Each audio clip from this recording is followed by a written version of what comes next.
السلام عليكم ورحمة الله وبركاته. ازيكم يا اجدع اخوات في الدنيا؟ طبعا انا مسحت الفيديو اللي انا عملته لاني كان شكلي فيه كل اللي يخش يقول لي الفيديو حاجة صعبة قوي قوي. فطبعا مسحته لاني ما كانش شكلي وما كانتش ملامحي. انتوا عارفين طبعا ان اليوتيوب بيدينا ملامح ازيد من حجمنا. حتى ما زلت دلوقتي وانا ظابطه الفيديو برضك طالعه ملامحي اكبر من حجمها. فعايزه اقول لكم يا جماعه، انا بجد والله العظيم جايه اتكلم معاكم عن تكميم المعده. اللي عايز يعمل تكميم معده، التكميم المعده كويس وكل حاجه، بس في حاجه عايزه اقول عليها، ان هو مش هتقدري تعيشي الحياه بتاعتك الطبيعيه. ان انت مش هتقدري تاكلي كل حاجه نفسك فيها، هتتمنعي من حاجات كتيره، هيبقى غصب عنك، مش هتعرفي تاكلي، هيبقى فيه التزام كانك عامله رجيم. يعني انت دلوقتي في تكميم المعده كانك عامله رجيم بالظبط. مش هتقدري ان انت تاكلي حاجه فوق حجمك. اللي انت هتقدري تاكليه هو الكميات البسيطه اللي انت هتاكليها، زي شوربه خضار، زي رز. اول 6 اشهر دول معروفين. اي معلش، اي مسبكات غلط، اي لو اي حاجه، بيبس غلط، كيكات غلط، شوكولاتات غلط. فطبعا انا بعد عن كل ده. فلو حبيت ان انا مثلا بعمل باميه للعيال مثلا وحبه ملوخيه ورز، خدت معلقتين باميه كده بسيطه مع شويه رز، بلاقي نفسي بتعب، معدتي بتتعب، وبضطر ان انا لازم اجيبهم. لو معلقه واحده بضطر ان انا اجيبها، لان فيها مسبك وفيها توم. ابعدي عن كل ده. هو عامة بيبني حياة جديدة، يعني بيغير من شخص لشخص تاني. يعني انا ببدل من شخص لشخص، وان هو بيديكي ثقة في نفسك، بيخليكي تحسي ان انتي فعلا بقيتي حاجة تانية خالص عن الاول، وبيغير مجرى حياتك كلها. بس للأسف ان هو بس التعب اللي بتاعي. طبعا يا جماعة والله العظيم انا بكلمكم كده لكل واحدة عايزة تمشي خطوتي وتعملها، اعمليها وانت مغمضة عينك، بس استحملي اللي هيحصل. مش بمعنى كده ان انا بكره الناس في تكميم المعدة، او مثلا بقول لا. تكميم المعدة حاجة كويسة وحاجة تمام وكل شيء، بس للأسف انتي هتقفي، هتقولي لا كل ما كنتش. انا طبعا حبيت اتحدى نفسي، وحبيت ان انا اكون بني ادمة تانية خالص غير اللي انتوا بتشوفوها.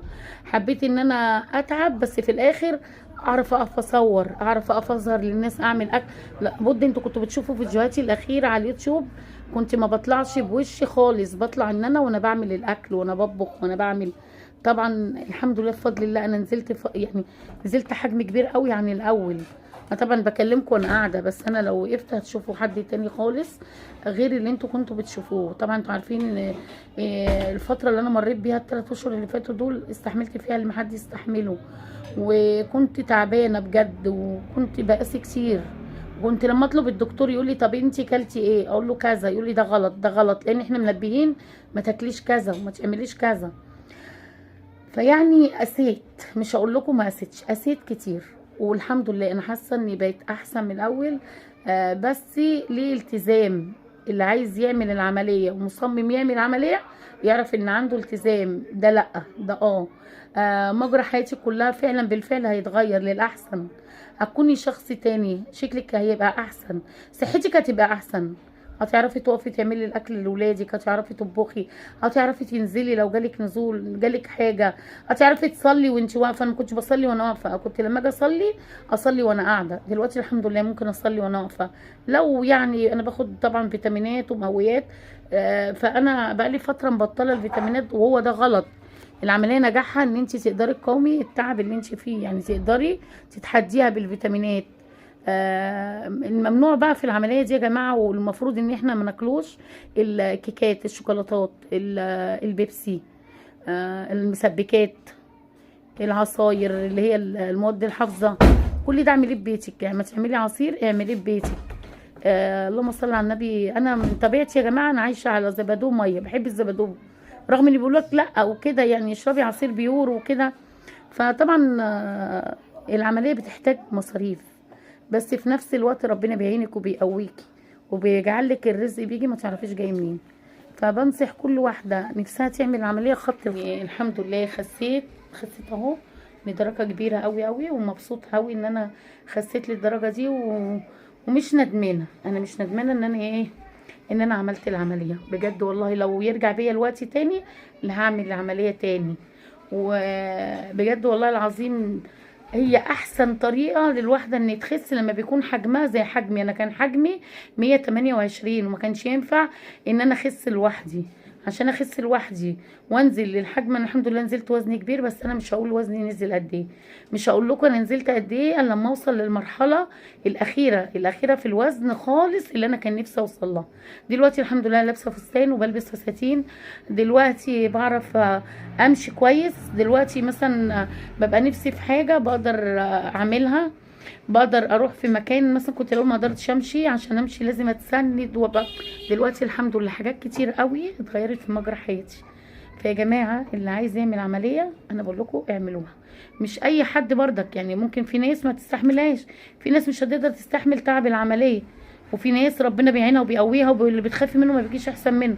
فحقيقي بجد يا جماعه فكره حلوه وكويسه وبساعد كل واحده ان هي تعملها. واستخيري ربنا قبل اي شيء، يعني احنا قبل ما نعمل عمليه نستخير ربنا. يعني لو استخرتي ربنا وربنا سبحانه وتعالى اراد انك تعمليها فاعمليها وانت مغمضه عينك. انا لما جيت اعمل عمليه صاحبتي قالت لي على العمليه ما كنتش مستعديه لها يعني، ولا كنت بفكر ان انا اعملها. فاستخرت ربنا، لما استخرت ربنا لقيت نفسي لوحدي بقول انا هعمل العمليه. وقررت واتصلت بالدكتور وطلب مني التحاليل، وبعد ما طلب مني التحاليل رحت عملتها له والحمد لله يعني. وطلب مني التحاليل ورحت عملتها والاشعه الايكو على القلب، وطلع الحمد لله التحاليل كلها كويسه وجميله. فانا بنصح اي حد والله العظيم ما كلام يغير من مجرى حياته، فبالعمليه هتغيري من مجرى حياتك كلها للاحسن للاحسن. وهتلاقي نفسك في مع اولادك بتقدري تخدميهم. هتلاقي ما يغركيش بقى ان الواحد يقول مثلا ايه خلاص بقى احنا نعيش وخلاص. لا، الكلام ده كلام فاضي. لازم تدي امل، لو فاضلك يوم في الحياه ادي امل لبكره. فربنا سبحانه وتعالى هو المستعان، ولو اراد شيء هيقول له كن فيكون. فطبعا انا عشان بحبكم طلعت اتكلم معاكم وبقول لكم مميزات وعيوب التكميم. يعني مميزات وعيوب التكميم. التكميم حاجة كويسة وكل حاجة، بس مش معنى ان انا عملت تكميم ان انا مش ممكن ارجع في يوم من الايام. لا، ممكن ارجع بالحلويات بالعصاير. لكن يعني مش العصاير كلها، البيور ما فيهوش اي مشكلة، اللي هي الزبادي البيور ما فيهوش اي مشكلة. لكن ما اروحش اكل سكريات واكل حاجات زي دي واقول ان انا لا طبعا، هرجع اقوى من الاول لو انا اهملت. فانا بجد والله العظيم بنصح كل حد العمليه عين العقل وتفكير صح احلى من الرجيم. بتتعبي وبتصرفي قد كده وتعملي قد كده، ما انت ممكن تظبطي اكلك، لا مش هتقدري تظبطي. انا عن نفسي ما عرفتش اظبط اكل، كنت بقول لا انا هروح اظبط اكلي ومش هعمل العمليه. ودكتور الرجيم كان ينصحني يقول لي ما تعمليش عمليه، خلي العمليه دي، العمليات دي غلط ممكن تموتي ممكن وممكن. والله انا داخله العمليات وانا كنت ولا زعلانه ولا حاطه في دماغي اي شيء، كنت حاطه ان ربنا سبحانه وتعالى لو اراد شيء هيقول له كن فيكون. وربنا اراد ان انا اقوم بالسلامه لاولادي واكون حد تاني. وكل اللي كان بيتكلم عليا وبيقول عليا فربنا سبحانه وتعالى غير ملامحي وشكلي وتصرفاتي. طبعا لما بتعملي عمليه في الفتره اللي انت عامله فيها العمليه بيجيلك عباره عن اكتئاب، بس انت بقى طبعا شويه بشويه كده ربنا سبحانه وتعالى بيجعلك ان انت خلاص اتعودتي. انا اتعودت على ان انا ما اكلش، اتعودت ان انا ما اشربش، بخاف اكل عشان ما اتقاش. فشويه بشويه العقل بيركز ان انت فعلا خلاص ستوب، تبصي تلاقي ان انت بتنزلي مع نفسك، تبصي تلاقي حاجات كتير اتغيرت.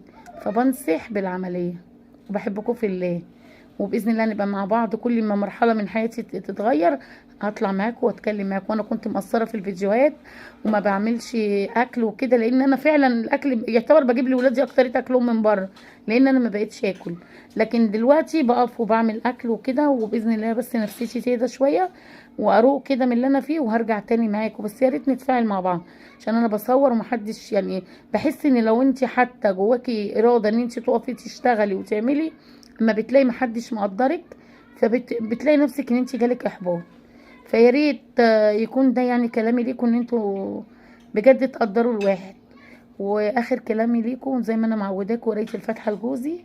والسلام عليكم ورحمه الله وبركاته يا احلى اخوات في الدنيا.